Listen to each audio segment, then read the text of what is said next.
Hi, I'm Debby Brown. I'd like to show you one way that I machine quilt an Apple Core quilt.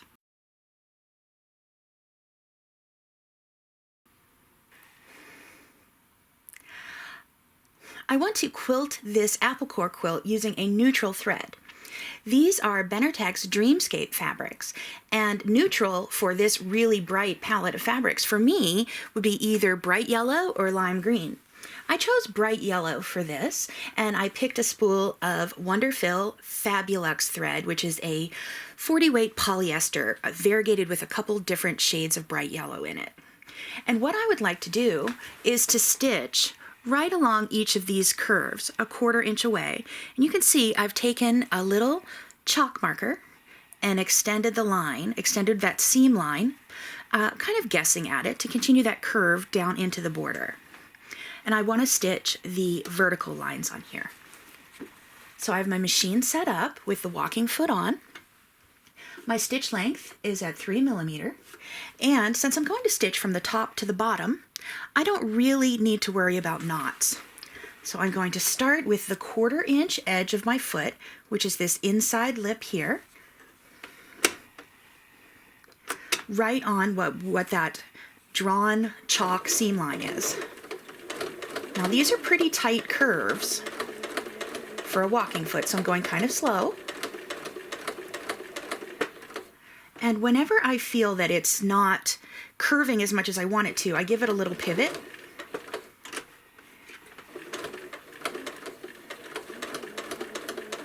And here I'll let it turn again. Give it a little pivot.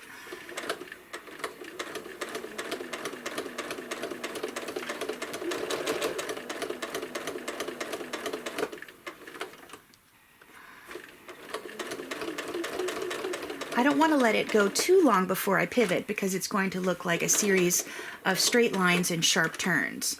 I want it to be a really gradual curve.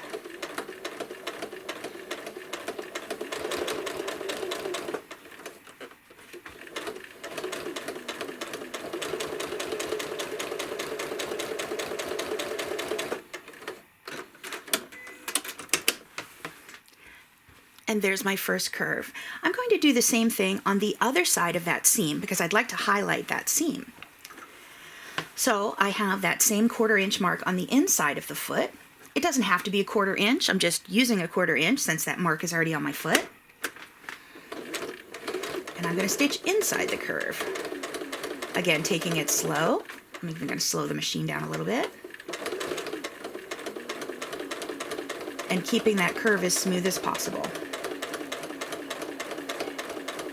If you have gloves, this would be a time to use them because you're actually steering this quilt.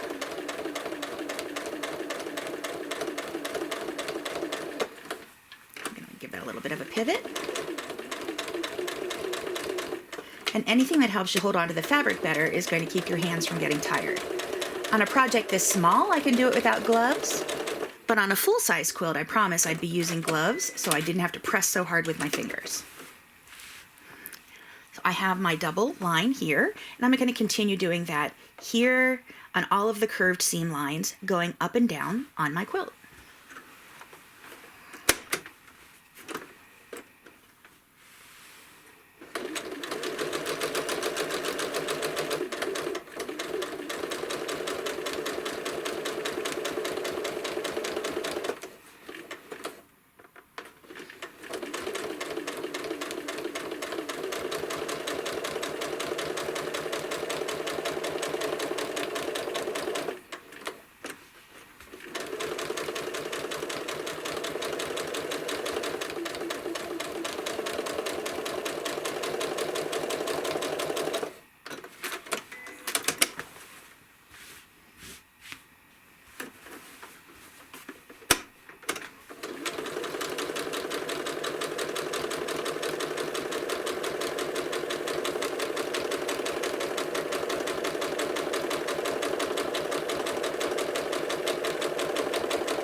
I'm going to turn the quilt 180 degrees and work from the center out of this side.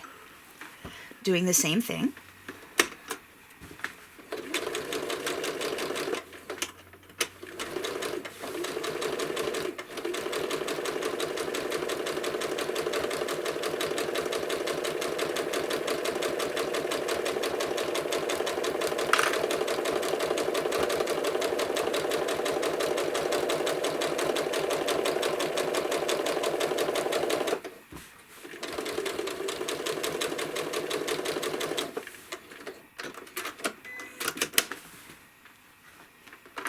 Cut that thread and get that out of here.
Now that I've finished all the curves on this little quilt, I'm going to stitch straight lines on either side of the right seam in the border, the left seam in the border, and then going into the side piece. So a 1/4 inch on each side of those seams again.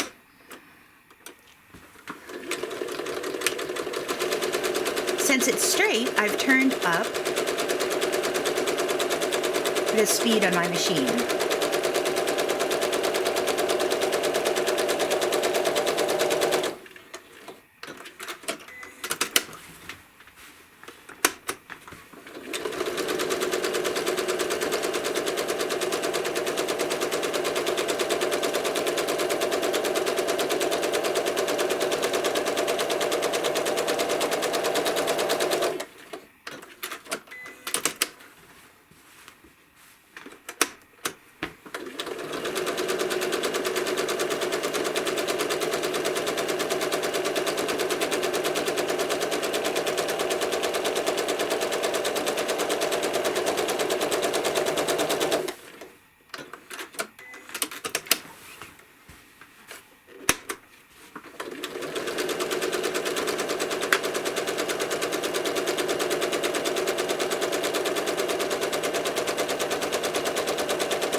Now that I have all of the vertical lines, straight or curved stitch on here, I can add some decorative stitching.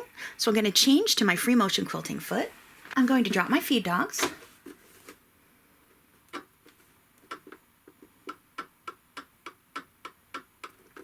And I'm ready to free motion quilt. One of my favorite machine quilting patterns is ribbon candy, so I'm going to stitch it right in this channel formed between these two lines.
Whenever I stop, I like to stop either on the left side or the right side if I have to reposition my hands, which I did.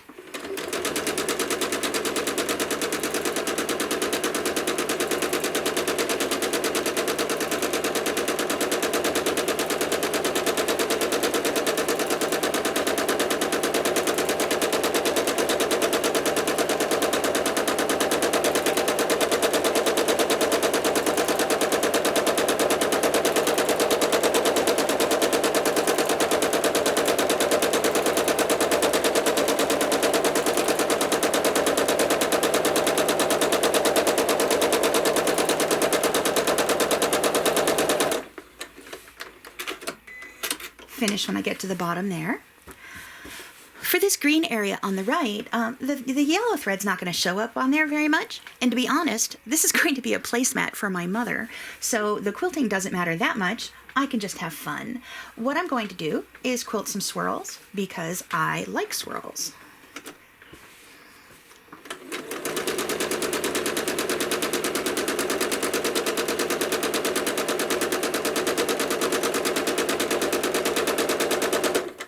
So there's a swirl. I'm going to come back out, come around, and go into the next swirl.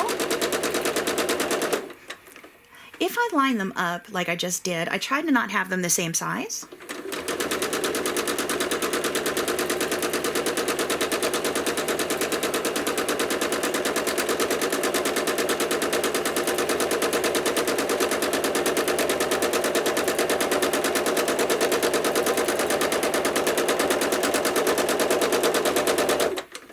Noticing that my stitches are a little larger than I want them to be, so I'm going to change the speed of the machine, make the machine go a little faster.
last thing I have to do is to put ribbon candy in this border.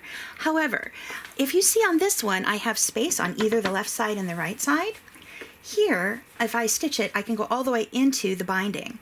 I don't want to do that. I can stitch it right up to the binding, or I can even stitch it inside of the binding. Let me show you a trick that'll make that more accurate. I've taken some 1/4 inch quilting masking tape, and I've taped it in 1/4 inch inside of where the seam will be for the binding.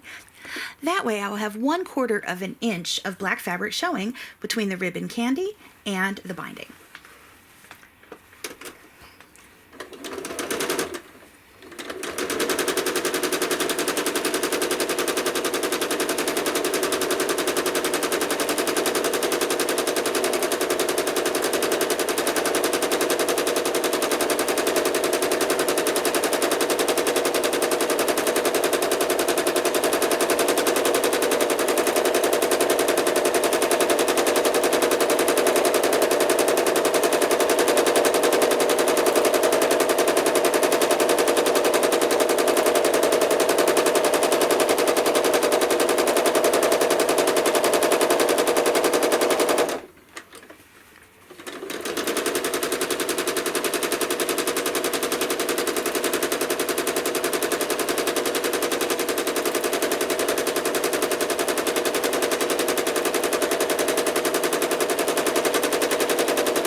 This quilt is ready to trim and bind.